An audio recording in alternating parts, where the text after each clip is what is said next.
नमस्कार विद्यार्थी मित्रांनो, मी प्राध्यापक पी व्ही जाधव, भूगोल विभाग KTHM महाविद्यालय.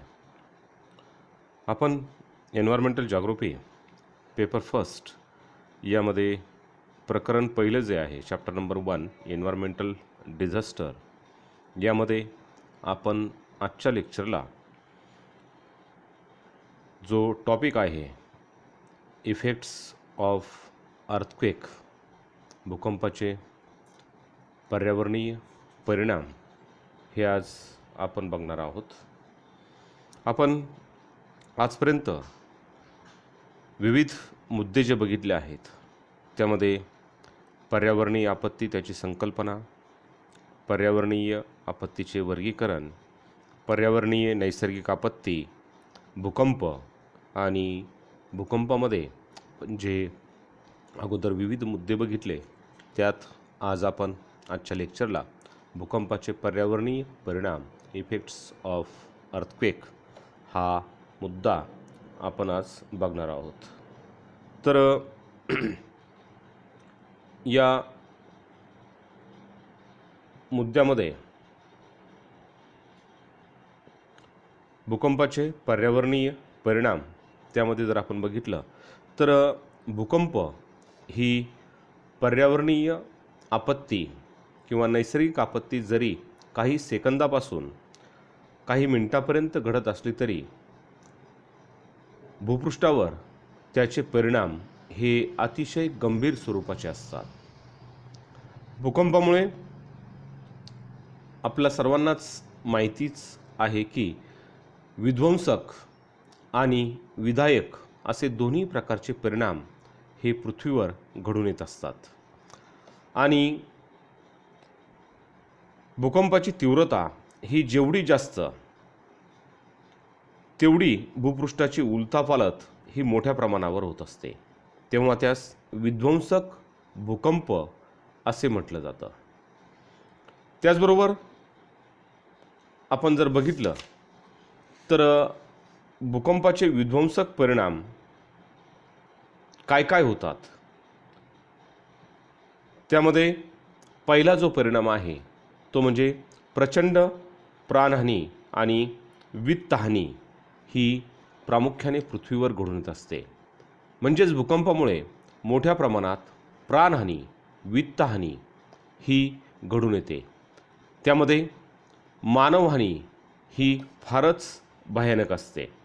म्हणजेच त्या ठिकाणी आपण जर बघितलं तर घरे, इमारती भूकंपामुळे गाडल्या जाऊन मानवहानी होते.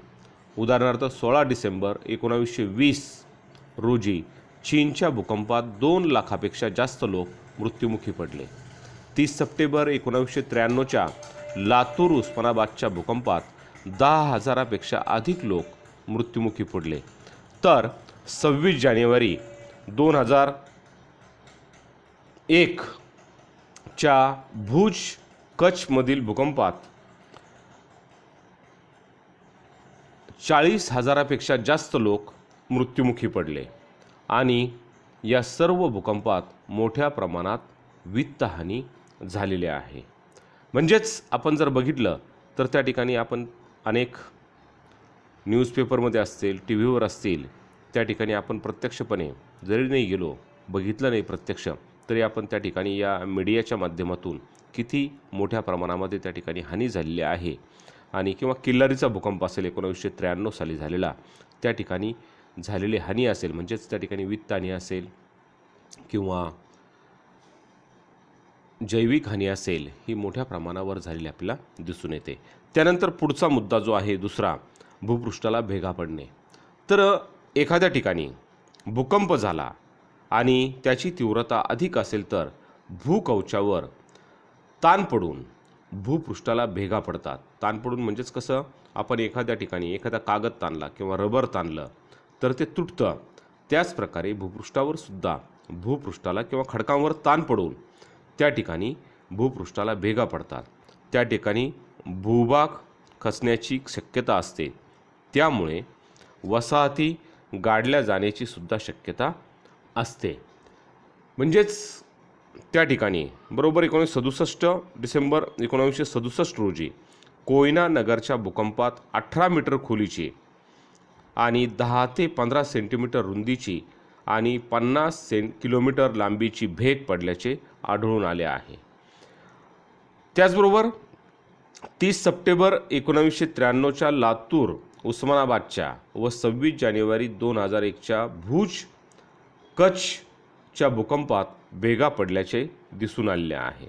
म्हणजे अशा प्रकारे वेगवेगळ्या प्रदेशात म्हणजे पृथ्वीवर म्हणजे जगाच्या वेगवेगळ्या भागामध्ये अशा प्रकारच्या घटना या मोठ्या प्रमाणावर घडून येतात आणि त्या ठिकाणी मोठ्या प्रमाणावर अशा प्रकारे ह्या भेगा पडल्यामुळे त्या ठिकाणी मोठ्या प्रमाणावर वसाहती गाडले जाणं किंवा अनेक गोष्टीची त्या ठिकाणी मोठ्या प्रमाणावर हानी ही होऊ शकते. त्यानंतर पुढचं परिणाम किंवा विध्वंसक परिणाम जो आहे तो म्हणजेच तिसरा भूकवचाचे आकुंचन. तर भूकंपामुळे काही वेळेस भूकवचाच्या भागाचे आकुंचन घडून येते. आकुंचन आपल्या सर्वांनाच माहिती आहे, कॉम्प्रेशन त्या ठिकाणी होत असतं आणि त्यामुळे रेल्वेचे रूळ असतील, पाण्याचे नळ असतील, विजेच्या तारा असतील किंवा खांब असतील यांचे मोठ्या प्रमाणावर नुकसान होते आणि ते त्या ठिकाणी म्हणजे प्रवाह असतील म्हणजेच रेल्वेचे मार्ग असतील वगैरे वगैरे विद्युत प्रवाह असेल किंवा नळांद्वारे पाणी पुरवठा केला जात असेल तर तो काय होतो खंडित होतो आणि त्यामुळे रेल्वेचे अपघात असतील किंवा विजेमुळे त्या ठिकाणी तारा तुटल्यामुळे वगैरे त्या ठिकाणी मोठे अपघात हे त्या प्रदेशामध्ये हे घडून येत असतात. त्याचबरोबर या आकुंचन झाल्यामुळे भूकवचाचे रस्त्यावरचे पूल असतील, इमारती असतील यामुळे सुद्धा अशा विविध घटना होऊन त्या ठिकाणी मोठ्या प्रमाणावर हानी प्रचंड हानीही होत असते. उदाहरणार्थ 30 सप्टेंबर 1993च्या लातूर उस्मानाबादच्या भूकंपात जवळपास 19,000 घरे पूर्णपणे उद्ध्वस्त झाली तर 51 गावे ही त्या ठिकाणी प्रभावित झाली आणि अशा प्रकारे त्याचे परिणाम म्हणजेच त्या ठिकाणी भूकवच आकुंचन पावल्यामुळे हे घडून येत असतं. त्यानंतर पुढचा परिणाम म्हणजेच भूमिपात. भूकंपामुळे जे पर्वतीय प्रदेश असतात त्या प्रदेशामध्ये त्याचे विस्तृत भाग खाली कोसळतात. यालाच काय म्हटलं जातं भूमिपात असं म्हटलं जातं आणि त्यामुळे त्या ठिकाणी पर्वत पायथ्याशी असलेल्या वसाहती असतील, पिके असतील किंवा इतर काही ज्या गोष्टी असतील ते त्याखाली गाडले जातात आणि रस्त्यावर मोठमोठे मातीचे ढीग साठले जातात. म्हणजेच त्या ठिकाणी वाहतुकीची कोंडी ही मोठ्या प्रमाणावर होत असते. इसवी सन 1950च्या सुमारास आसामच्या भूकंपात भूमिपात होऊन 15,000 चौरस किलोमीटरपेक्षा अधिक क्षेत्र हे त्या भूमिपाताने व्यापलं आणि आसाममधील चहाच्या मळ्यांचं मोठ्या प्रमाणावर नुकसान त्या ठिकाणी झालेलं आहे. त्यानंतर पुढचा परिणाम म्हणजे तो म्हणजे अग्नी प्रक्षोभक. तर या बरोबरच अग्नी प्रक्षोभक हा सुद्धा भयंकर परिणाम भूकंपामुळे हा प्रामुख्याने घडून येतो. म्हणजेच भूकंपामुळे शहरी भागात पेट्रोल पंपांची हानी झाल्यास मोठ्या प्रमाणावर आगी लागण्याची शक्यता असते आणि आगी लागून मोठी हानी ही त्या ठिकाणी होऊ शकते. उदाहरणार्थ 1812 मधील व्हेनेझुएलाच्या भूकंपामध्ये काराकस हे राजधानीचे शहर पूर्णपणे जळून खाक झाले, वित्तहानी झाली. म्हणजे अशा प्रकारे त्या ठिकाणी या भूकंपामुळे अग्नी प्रक्षोभक घटनासुद्धा म्हणजे उदाहरणार्थ घरामध्ये सुद्धा आपल्या आज मोठ्या प्रमाणावर आपण प्रत्येकाच्या घरामध्ये गॅस वापरतो, त्याचेसुद्धा घरामध्ये स्फोट होऊ शकतात. त्यातूनही इमारती कोसळणे असेल किंवा जीवितहानी असेल, मनुष्यहानी असेल ही मोठ्या प्रमाणावर होऊ शकते. पुढचा परिणाम म्हणजे सुनामी लाटांची निर्मिती. तर भूकंप सागर तळावर झाल्यानंतर सागराच्या तळाशी झाल्यानंतर सागराच्या पाण्याच्या भूपृष्ठावर महाकाय म्हणजे प्रचंड अशा लाटा या निर्माण होतात आणि जपानी भाषेमध्ये त्या लाटांना सुनामी असं म्हटलं जातं. या लाटा समुद्रा किनाऱ्यावर दूर अंतरावर जातात, म्हणजेच भूपृष्ठाच्या अंतर्गत भागात जातात आणि म्हणजेच त्या लाटा ज्या आहेत भूपृष्ठाच्या अंतर्गत भागात जातात, म्हणजे किनाऱ्यावर येताना त्यांची उंची ही वाढत जाते. खोल समुद्रामध्ये त्यांची उंची कमी असते, परंतु जसजसं सागरतळ आणि यांची खोली कमी होत जाते तसतसं किनाऱ्याकडे येताना त्यांची उंची ही वाढत जाते. त्यामुळे समुद्र किनाऱ्यावरील पिके असतील, वनस्पती, बंदरे, जहाजे असतील किंवा लहान मोठ्या बोटी असतील यांची मोठ्या प्रमाणावर हानी होते आणि काही वेळेस या लाटांची उंची 10 ते 40 मीटर उंचीपर्यंतसुद्धा ही असते आणि त्यामुळे प्रचंड प्रमाणावर त्या ठिकाणी हानी ही घडून येत असते. 2004 साली इंडोनेशियाच्या भूकंपात खूप मोठ्या प्रमाणामध्ये वित्तहानी झाली आणि 40,000पेक्षा अधिक लोक हे त्या ठिकाणी मृत्युमुखी पडले. त्यानंतर पुढचा परिणाम म्हणजे भूजल पातळीत घट. तर आपला माहिती आहे जी अंडरग्राऊंड वॉटर लेव्हल जी आहे, तर भूकंपामुळे भूपृष्ठाच्या अंतर्गत भागातील खडकांच्या थरांच्या रचनेत बदल होतो आणि हा बदल झाल्यानंतर किंवा बदल होऊन भूमिगत पाण्याचे प्रवाहमार्ग जे असतात ते बदलले जातात आणि त्यामुळे हे मार्ग बदलल्यामुळे भूजल पातळीमध्ये ही घट होऊ शकते. त्यामुळे अनेक विहिरी असतील, झरे असतील, हे त्या ठिकाणी काय होतात, कोरडे होतात. उदाहरणार्थ 30 सप्टेंबर 1993 आणि 19 डिसेंबर 1967 आणि 26 जानेवारी 2001च्या भूकंपात अनेक विहिरींचं पाणी हे आटलं गेलं, झरे वाहण्याचे बंद झाले. म्हणजे अशा प्रकारे भूजल पातळीतसुद्धा मोठ्या प्रमाणावर घट ही भूकंपामुळे होऊ शकते.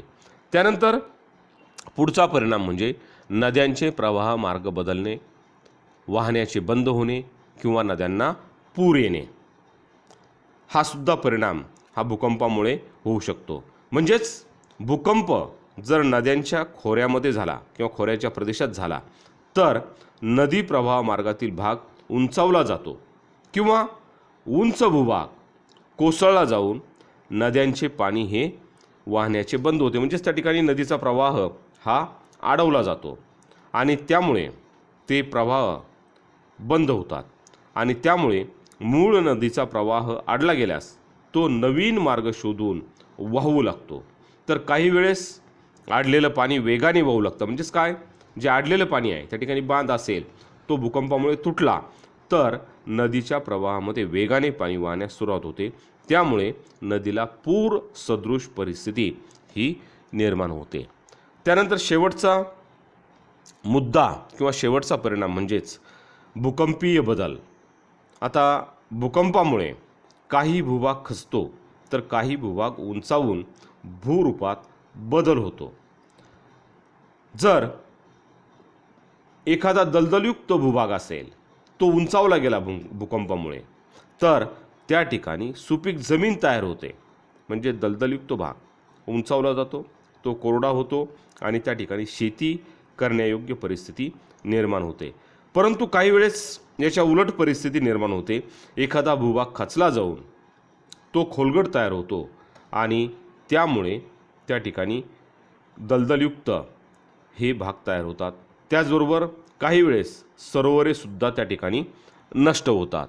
अशा प्रकारे भूकंपाचे विविध विध्वंसक परिणाम हे पृथ्वीवर या भूकंपामुळे घडून येत असतात आणि त्यामुळे मोठ्या प्रमाणावर मनुष्यहानी असेल, वित्तहानी असेल किंवा इतर अनेक प्रकारचे परिणाम, विध्वंसक परिणाम पृथ्वीवर हे घडून येत असतं. म्हणजेच विधायक परिणामांपेक्षा मोठ्या प्रमाणावर विध्वंसक परिणामच हे पृथ्वीवरती घडून येत असतात.